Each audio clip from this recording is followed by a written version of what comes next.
What's up mga master, andito ulit tayo sa spot natin at mag-fishing tayo ulit. So mag-fishing tayo na may konting bait casting tutorial mga master. So yung mga OG natin dyan, siguro nagtatanong kayo kung bakit nasa akin pa rin tong bait caster na to, na dapat may bibili na nakaraan. So ang nangyari kasi mga master, yung motor ko may gumustong bumili, kumbaga may bumili ng motor ko, kaya hindi ko na kailangan bumili ng pyesa para dun sa motor. So hindi ko na binenta tong bait caster natin, at yung motor na lang yung binenta ko kasi medyo malaki-laki din yung gagastusin. Kaya kuha na lang ulit tayo ng bago, mag-ipon tayo ulit pambili ng bago. Yung pinagbentahan namin nung motor na yon ay pinanggastos ko dun sa birthday ng anak ko noong nakaraan.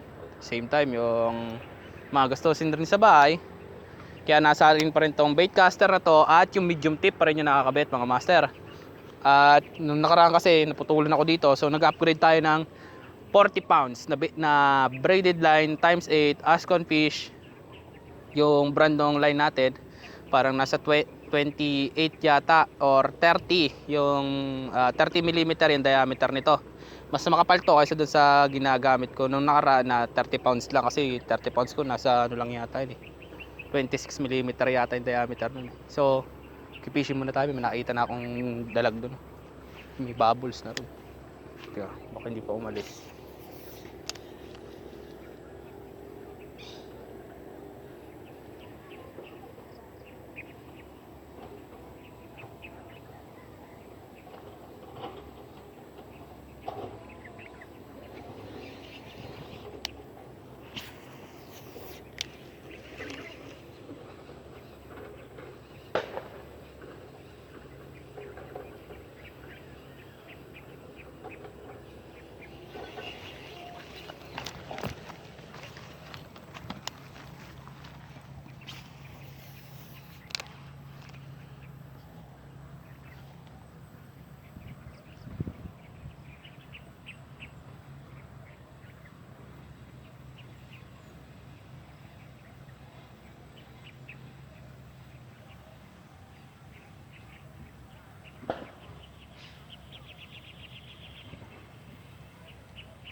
Shoutout muna pala mga master kay John Celso o kay J Fishing TV. Nakamuha ng footage natin na nakaraan sa spot namin sa may parteng Naik. At subscribe din kayo sa channel niya at panoorin niyo rin yung mga video niya, kasi marami rin siyang mga interesting na footage na interesting videos ng pag-fishing. Suportahan natin yung mga kapwa nating angler na baka sakali din kay YouTube sa kay Facebook. Baka sakaling kumita rin sila dun sa pag-upload ng video kagaya natin, baka sakali lang, diba?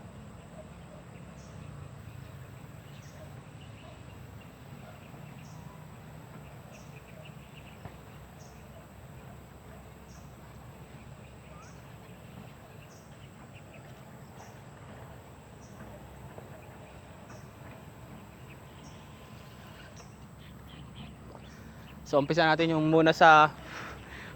tutorial natin mga master sa bait caster, no? Itong bait cast yung mga master, binoboto ng bait casting reel at saka bait casting rod. Kung bait caster reel ang gamit nyo, itong BC, ay hindi kayo pwedeng gumamit ng spinning rod kasi magkaiba sila ng proportion ng pagkakalagay ng ring guides. Yung ring guides kasi ng spinning reel mga master, mas naka-abante siya doon sa rod, mas malayo siya sa rod kaysa dito sa bait casting rod na halos dikit yung kanyang ring guide sa rod. Halos nakadikit yung pinaka lusutan ng line. Sa spinning nakalayo yon, nakatutok, kasi ito kasing bait casting reel natin nandito yung pinaka niya ng line, yung tutok niya ng line. Sa spinning nandito sila banda sa kabila, kaya kailangan medyo malayo yung ring guides para hindi babalik agad yung rod. So kung bibili kayo ng bait casting reel, siguraduhin nyo na ang gagamitin yung bait caster kung bibili kayo ng bait casting reel, siguraduhin nyo yung rod nyo pang bait casting din. Hindi pwede pang spinning, hindi pwede yung surf rod, dapat bait casting rod din.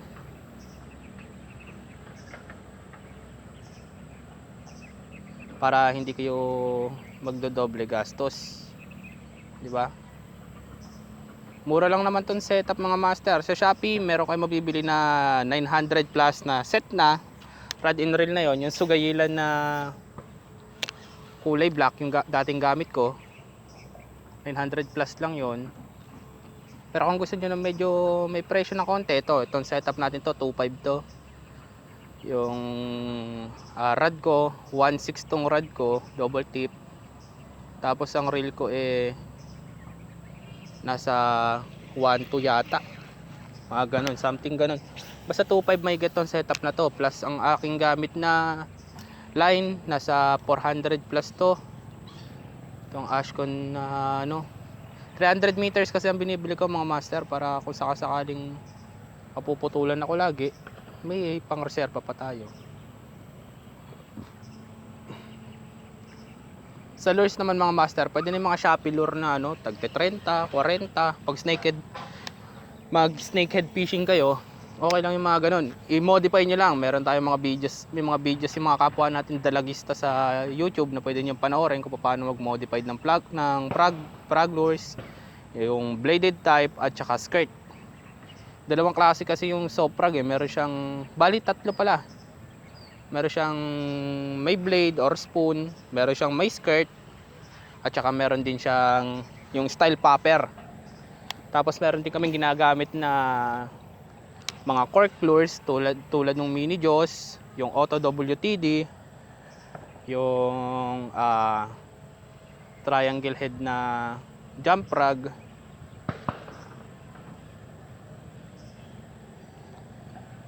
Pero di ko afford yung mga ganun so kaya mga Shopee lure muna tayo, kasi yung mga cork lures na yun mga master, kahit yun Shopee, medyo pricey rin yun. Tulad nung mini jaws, naglalaro din siya sa 300 plus. Tsaka yung triangle head na jump frog, yung auto WTD. So ang binibili ko lang mga master is yung mga soft frog na galing lang sa China, mga made in China na soft frog. Minamodify ko lang yung swivel at saka yung blade, tinitiklop na natin yung dulo, tapos pinakukuluan namin to para lumambot yung body nya. Pag galing China kasi matigas yung body nung frog, gawa ng hinabol nila yung buoyancy nung lure. Hindi naman kagaya sa, hindi ko lalahatin hindi kagaya dun sa ibang Indonesian na soft frog na sobrang lambot nga ng body pero lumulubog. Meron din kaming na-experience niyan sa CMX ni Casting Maddox, yung ginamit namin ni J Fishing TV sa spot namin nung sumali kami ng tournament ng Snakehead Anglers Philippines. Yung sumali kami sa kanila, yun ang ginamit namin, CMX. Medyo lumulubog, sobrang lambot ng CMX pero lumulubog siya na yung buoyancy dahil dun sa pagpapalambot nila ng lure. Na which is okay lang din naman, kasi kung kagaya sa amin, nasanay na kami gumamit ng iba't ibang klaseng lure, nagawa namin siya ng paraan. Nag-aangat lang kami ng tip para lumutang yung lure. Tsaka pagdating dun sa pagland ng lure namin dun sa structures, nag-slow retrieve lang kami. Doon namin nahuli yung 21.5 inches na nagpanalo kay J Fishing TV ng second place dun sa tournament ng Snakehead Anglers Philippines. So balik tayo sa ating bait casting reel mga master. Bago kayo magsimula mag-cast, always check nyo lang tong ating tension knob. Make sure na hindi kumakalag tong spool para hindi kayo nag-backlash. Sa akin, hindi ko na hinahabol yung bagsak ng lure. Pero sa mga beginners, itono nyo itong tension knob na to, na dapat ang lure nyo ganyan lang. Teka. Dapat ang lure nyo dahan-dahan lang siya bumababa. Teka, na-compromise yung spool ko. Tumatamad sa ilalim. Ganyan dahan-dahan lang siya bumababa. As soon as pag-hit nung pagtama nung lure mo sa tubig or sa lupa, kailangan hindi siya magba-backlash. Ibig sabihin lang noon, yung tension knob mo nakaset na. Dapat dahan-dahan yung bagsak ng lure. Yan, kagaya niyan, dahan-dahan lang. Tapos mag-set kayo sa, kung ang bait caster na gamit niyo hanggang number 12 yung brake dial. Ito yung brake dial. Sa loob ng brake dial kasi meron tayong magnets. Ito na may 10 magnet to. Itong bait casting ko na to, ang brand nito mga master is Casking Brutus, na may gear ratio ng 7:2/1. Ang set nito ay hanggang 12 yata. So mag-set muna kayo sa kahit mga 10. Wag niyo sasagad ng, wag niyo na isagad ng 12, 11, wag na muna 10 lang para makapaghagis kayo ng medyo malayo-layo. Tapos habang nasasanay kayo mag-cast, ibaba niyo yung preno. Yung kumbaga gamayin nyo yung pagbababa ng brakes hanggang sa umabot kayo ng 6. Yung 6 ano na yan, kumbaga advisable na yan, makapagcast na kayo ng napakalayo talaga niyan nang walang backlash. Tapos pag sanay na talaga kayo, pro na kayo gumamit ng bait caster, pwede na kayong mag-pre. Yung tinatawag namin na pre is wala nang control yung brakes natin, yung magnetic brakes. Ang ginagamit na namin, thumb brake na. Aalalay kayo sa spool pag-cast nyo. Tapos pwede rin kayo mag-tapping, depende sa bigat ng lure. Kung lure nyo mas mababa dun sa advisable ng, halimbawa, ang advice sa rad nyo kagaya itong gamit ko. Ang advice na nito na lure grams is 5 to 30. Pag gumamit ako ng 4 grams, 4.5 or 4 grams na naka-pre ako dito sa brake dials, gagamit na ako ng thumb brake, magka-thumb pressing na ako tsaka thumb brake para hindi mag-backlash. At tsaka yung setup na yon ng ating bait casting reel mga master is magbabago rin depende sa line, depende sa diameter ng line at ilang pounds, kung ilang pounds yung gagamitin yung line, nakadepende rin yon sa magkakaroon din yun ng epekto sa pagkakas nyo. Halimbawa, mas manipis yung gagamitin yung line, mas prone kayo sa backlash. Kasi yung ikot nung spool mas mabilis kaysa dito sa malalapad na Ay, mas mabilis ba mas mabagal? Parang mas mabagal yata. Oo, mas mabagal. Kasi mas manipis yung niya Minsan, halimbawa, yung iba nagtatanong na kung bakit sila nagbabacklash, nagpalit lang sila ng line. Meron din yung factor, yung pagpapalit nyo ng line. Ako, ang kaya kong i-cast dito nang hindi nagta-thumb press, gamit lang yung brake dials ko, hanggang 20mm lang na braid line. Siguro nasa yon, mga 15 or 18 something na LBS, mga 15-18 pounds siguro. Kaya kong mag-cast na nang hindi nagta-thumb brake kahit magpalit-palit ako ng lure. Pero dito sa pagka 30 pounds na yung gamit ko, pag nag-brake dial siguro ako ng mga 4, kahit hindi ako mag-thumb brake, okay lang.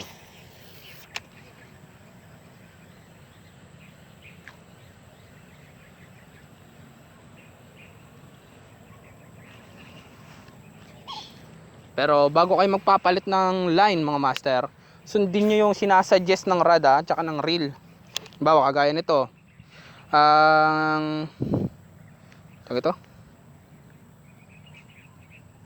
yan malabo na kasi. Ang line capacity nitong aking bait casting reel is 12 pounds 100 yards. Pero depende pa rin.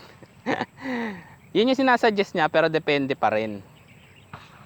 Kasi yung 12 pounds na 100 yards siguro, yung sinasabi dito yung sinasuggest ng bait caster na to is yung mono or fluorocarbon na nylon. Monofilament or fluorocarbon siguro yung tinutukoy niya na 12 pounds 100 yards. Kasi hindi lang 100 yards yung nai-spool ko sa 12 pounds dito Hindi lang 100 yards na braid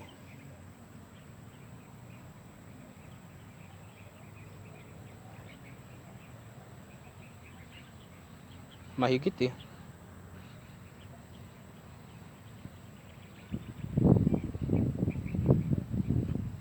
Dito nga sa ano eh, sa 30 pounds nakapag spool ako ng nasa 150 mahigit eh.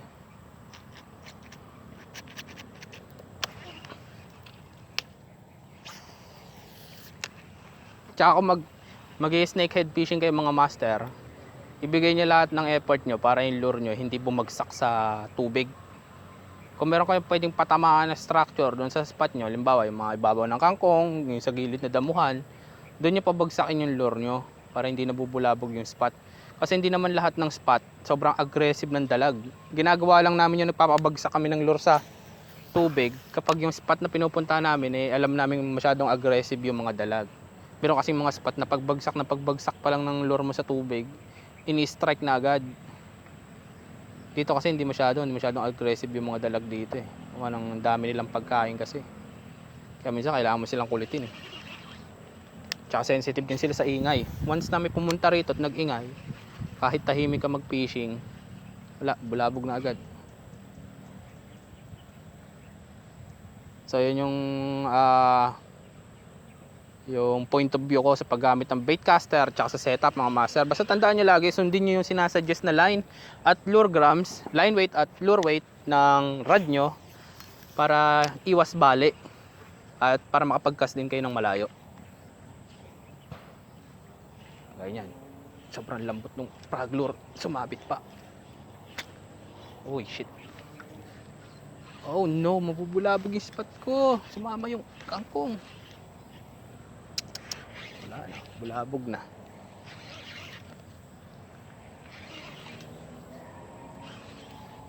Bakit sumama to? Hindi na punit.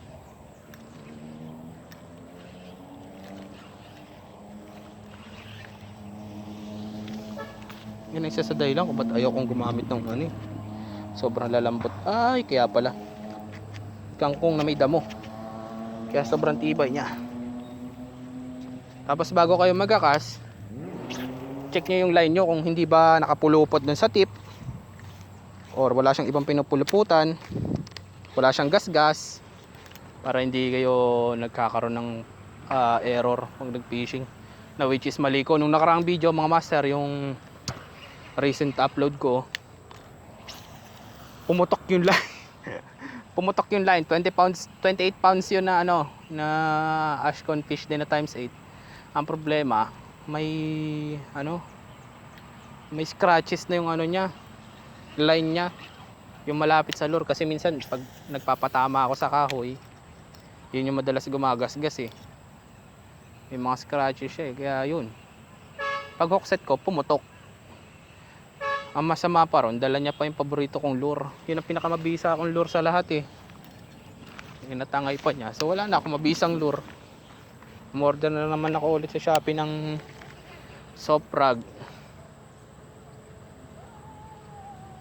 Tapos sa susunod pa ako magkakaroon ng budget ulit pambili ng ng kicker frog na yun.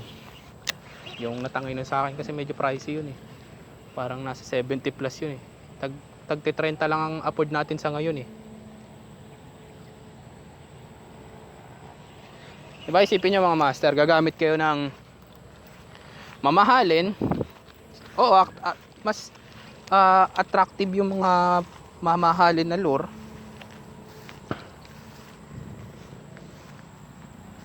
Pero ganun din naman, nakadepende rin sa angler kung paano mo lalaruin yung mo eh, lure mo eh.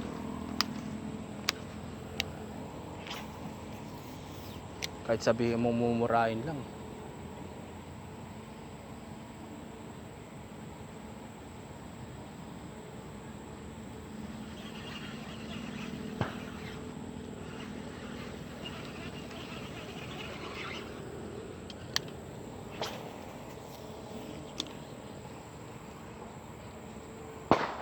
Kapag sanay na kayo mag fishing gamit tong bait caster, magkakaroon na kayo ng control sa setup nyo. Yung mid air control magagawa nyo na yun kung saan nyo siya gusto pabagsakin or kung saan nyo siya gusto papuntahin.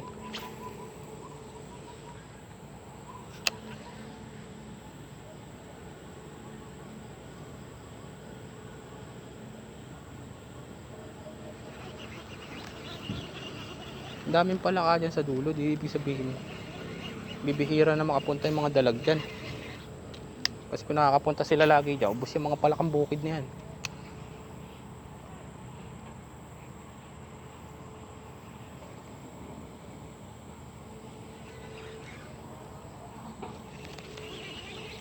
Baka may nangangkong ah.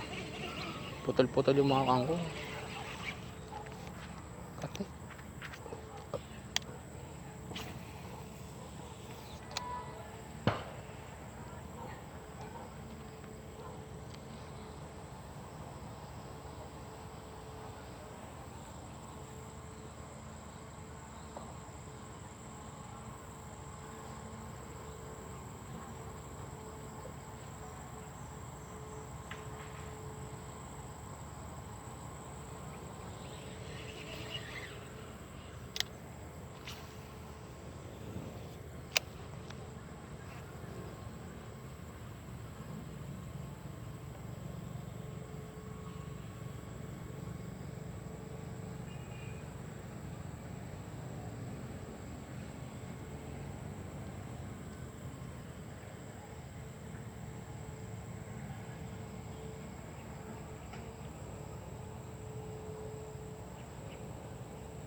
Makakita kasi dito, hindi na nila nilalagyan ng space yung mga kangkong.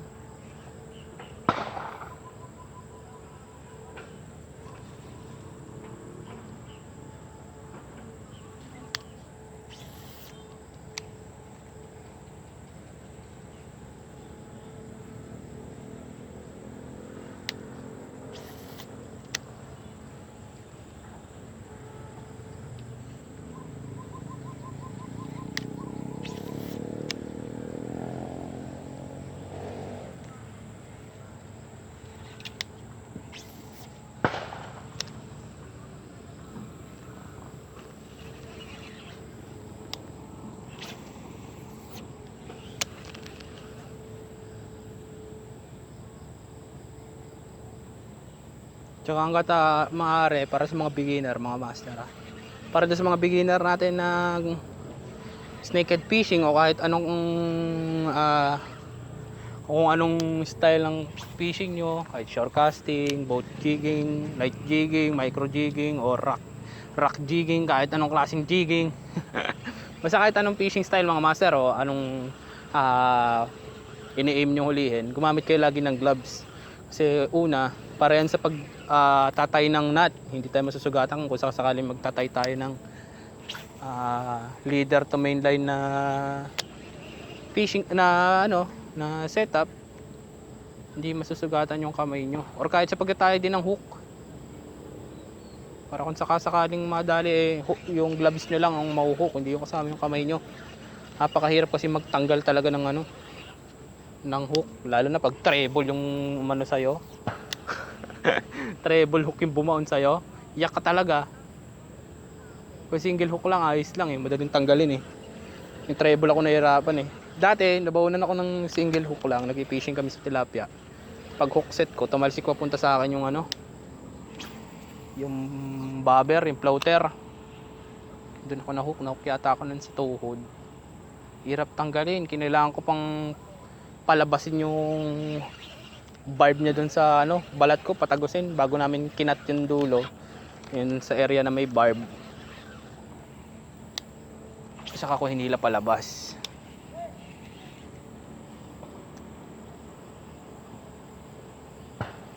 Kaya napakahirap pero naman yan nag re-retire ako ng FG knot. Paghila ko, sugatan na din ako sa kamay, iyak. Gawa ng napakatalas kasi ng pang UL setup talaga. Ilang pounds lang yun. Ang gamit kong line nun ang braid na gamit ko nun 8 pounds. Tapos ang gamit kong leader line is 10 pounds na fluorocarbon. Kaya napakatalas. Di pa tayo. Gamit akong paddle tail. Sugat talaga kamay ko. Literal na nahiwa talaga. Yun ang pinakamatibay na ginagamit halos lahat ng mga angler, yung FG nut. Kaso yun din ang pinakamatagal gawin. Tsaka pag magta-tighten ka na nung nut mo, apakahirap pilahin. Kahit i-lubricate mo na i-lubricate, kahit siguro lang isang motor kung ilagay mo, apakahirap pa rin hilahin.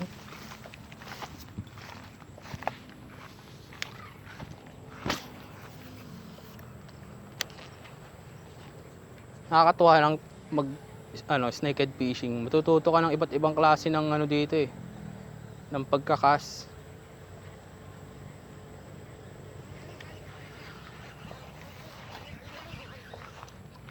Iba't ibang style ng casting. Huwag nyo lang gagayahin yung Boss Etet yung tornado cast. Kahit ako nahirapan ako ron Paramdam ko mapuputol yung ko dun Paramdam ko mapuputol yung aking rod dun May dalag dito sa ilalim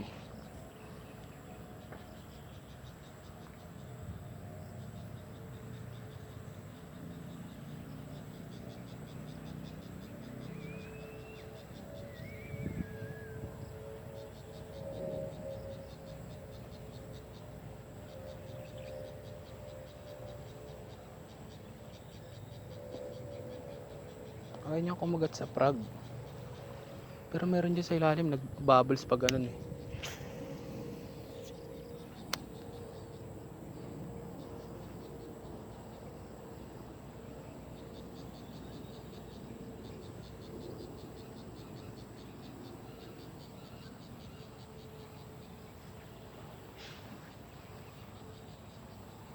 Ayaw niya kagatin yung frog lure.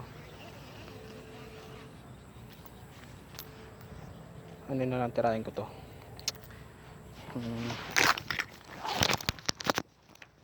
Paddle tail. Saka pag mag-fishing kayo mga master, ugaling nyo magdadala kayo ng tubig. Yung pinakakailangan nyo sa lahat, tubig. Napakahirap nang wala kayong dalang tubig. Made-dehydrate kayo sa fishing. Nakakapagod mag-casting plus init pa.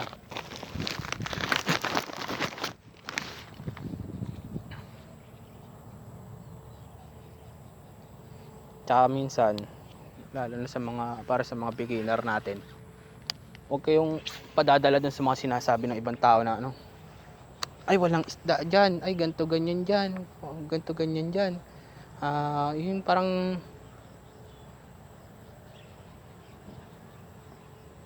yung ang tag nito, alam mo ko yung parang i-discourage kayo nila na wag mag-fishing doon kasi ganto ganyan, ganto ganyan.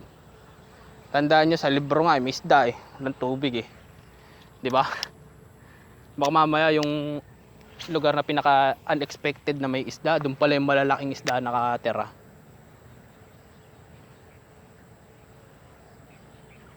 Lalo na yung mga patubig.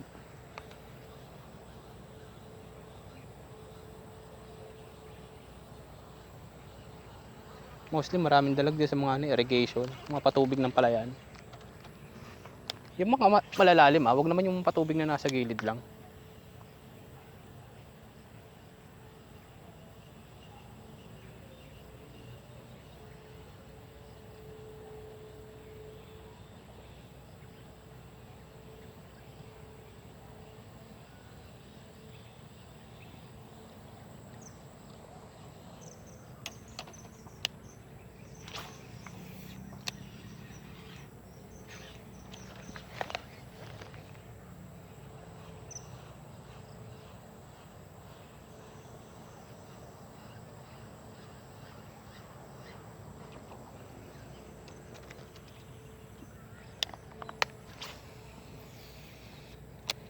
Pag sinabihan kayo ng mga nakita sa inyo, ay wala kang mahuhuli dyan, wala nang isda dyan, o kaya anong paeng gamit mo, sabi mo artificial, wala kang mahuhuli dyan, hindi naman niya kinakagat kung maniniwala sa kanila, tiwala ka sa sarili mo.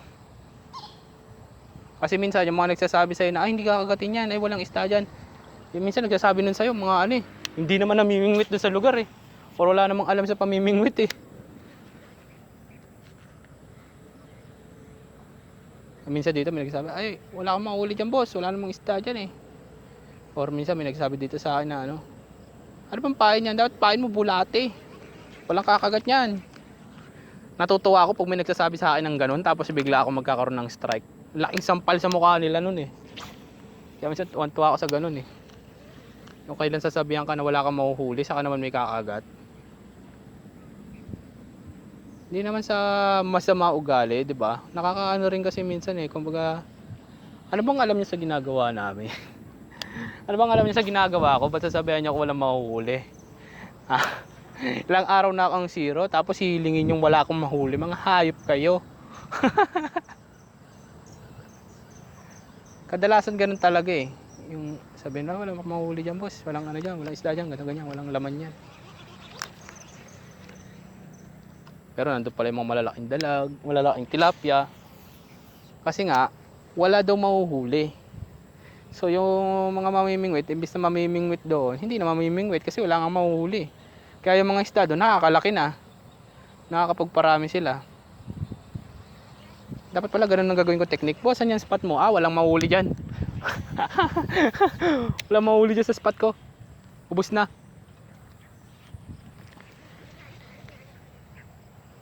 Naubos ko na. Pero dito sa spot na to mga master, madalas nagyayakag talaga ako rito. Yan, may bula oh. Nagyayakag talaga ako ng mga magki-fishing dito sa spot na to. Para maubos yung dalag dito. Sayang kasi yung tilapia, hindi nakakalaki.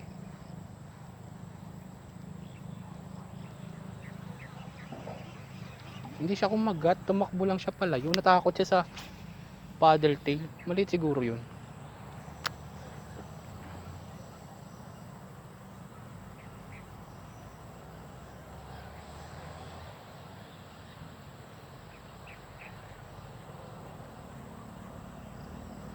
Pangit siguro angle ko. Dito ako sa kabila.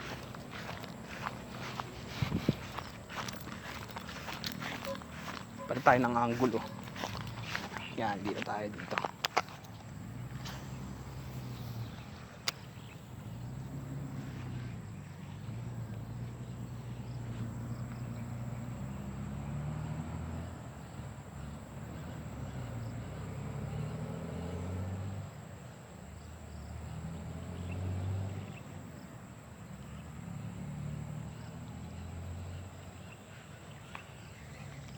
Pangit tong anggulong napili ko, may langgam.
Tumakbo yung malaki na yun ah.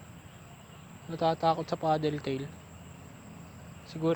Siguro yung nag-strike dito na nakaraan. Nadala siguro siya dito sa lure na to.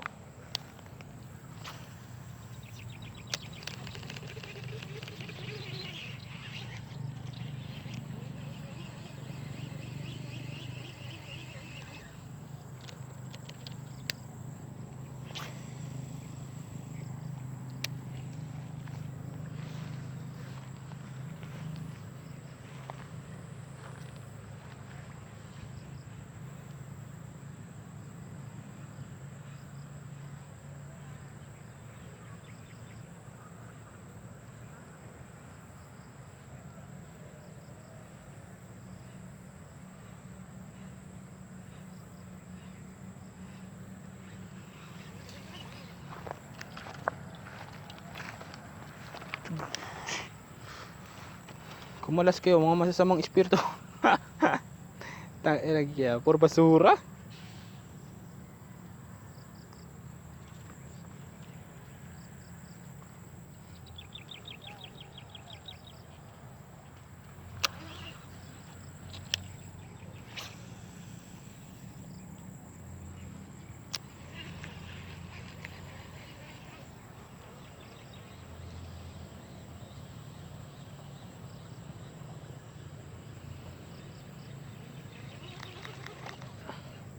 Hindi ko makontrol ah.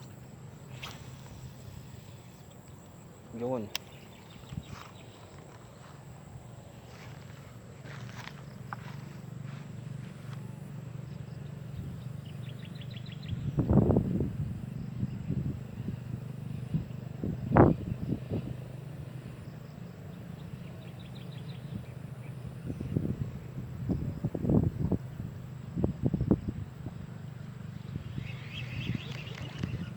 Dito kaya, baka may kumagat dito sa paddle tail.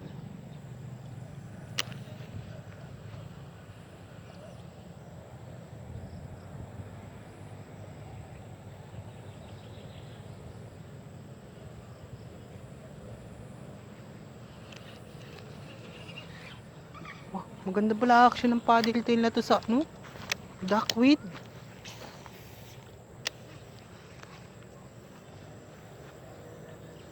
You know? Sa ibabaw siya nagkikik. You know? Wah, parang may bago akong discover na pwedeng pang ano, duckweed ah.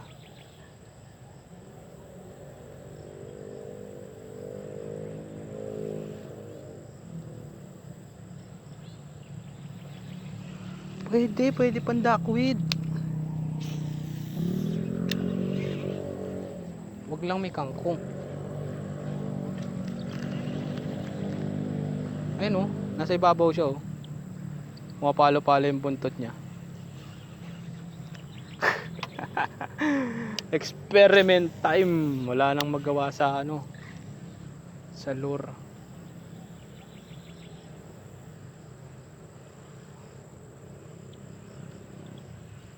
Ayun oh, sa ibabaw siya pumapalo. So, lipat tayo doon sa kabila. May kumakagat mo, master. May nag-i-strike dito.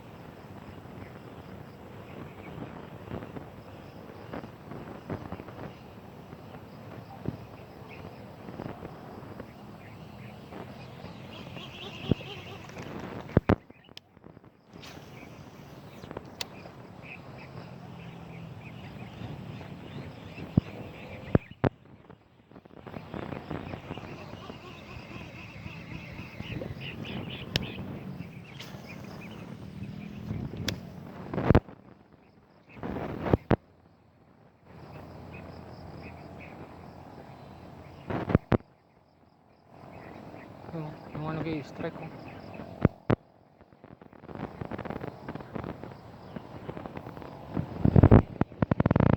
Hindi nila nadadali.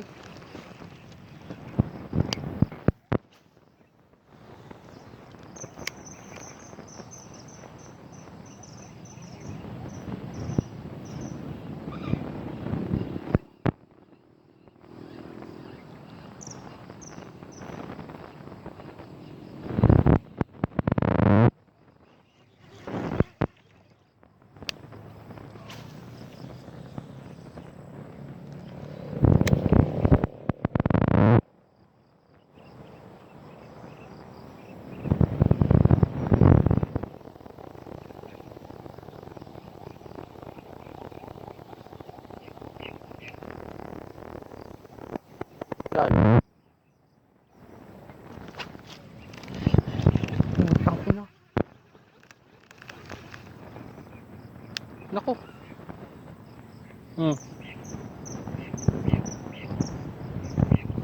Buntot at tinamaan mga master. Putol. Testing natin baka kagatin pa.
pa rin sila, hindi pa rin siya maalis eh.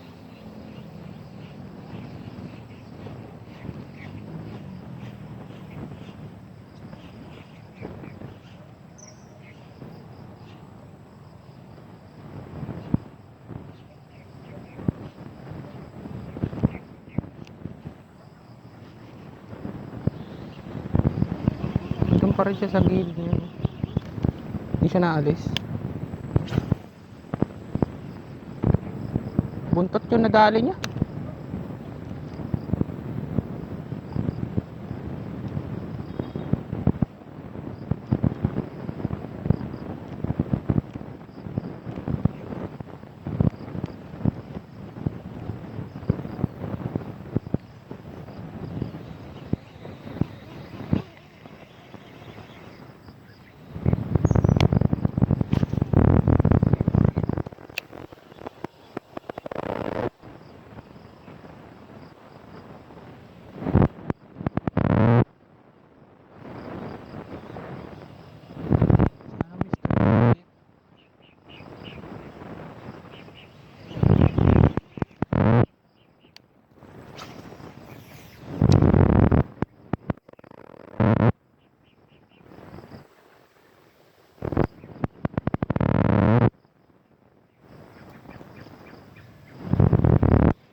Tantang pa strike na kanina.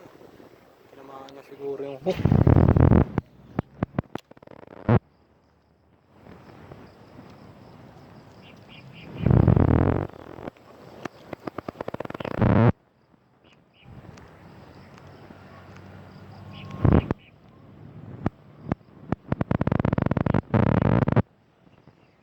Wala na siya dyan.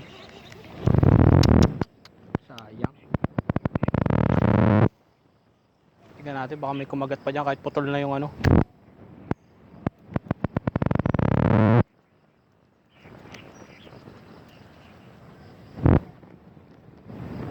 Kahit putol na yung buntot.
Lagi na lang ako na-strikean dyan sa gilid na yan, pero hindi ko nakukuha.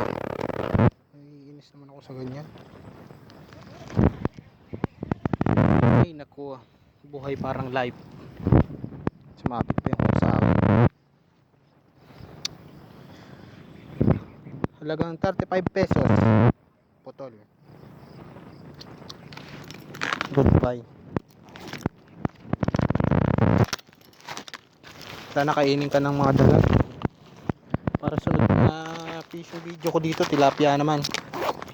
Yung mga tilapia naman dito, kaso hindi sila pumupunta sa park na to, gawa ng mas marami kasing dalag dito sa area na to kaysa doon sa kabila.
ba yan?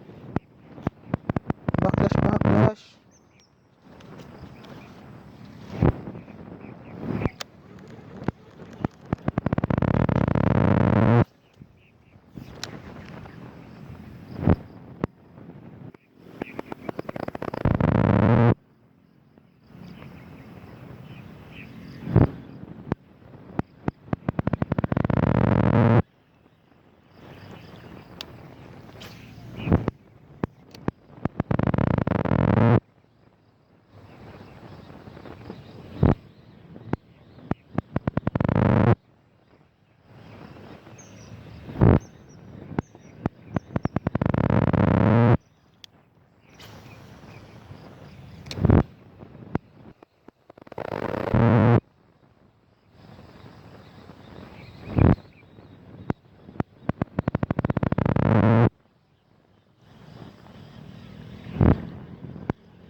Ako napapaisip ako eh.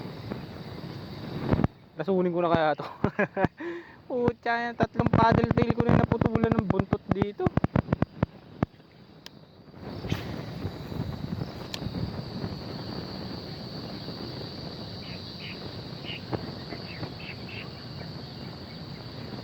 Mas madali kasing gamitin yung paddle tail kaysa sa mino. Yung hard bait na mino.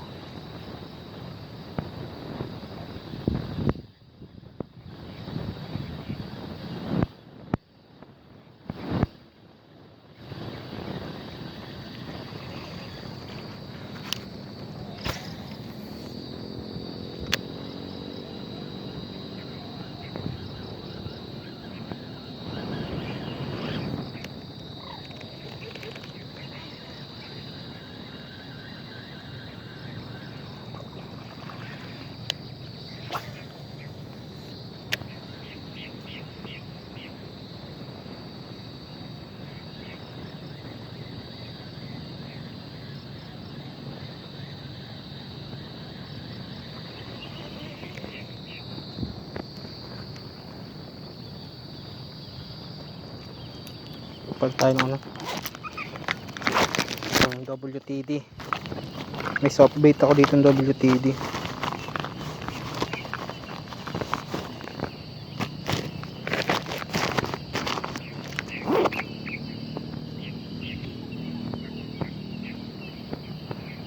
Ito.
So yun na lang muna sa ngayon mga master. Magka-casting pa ako konti pero tapos din natin itong video kasi medyo madilim na. So yun na lang muna. Peace on.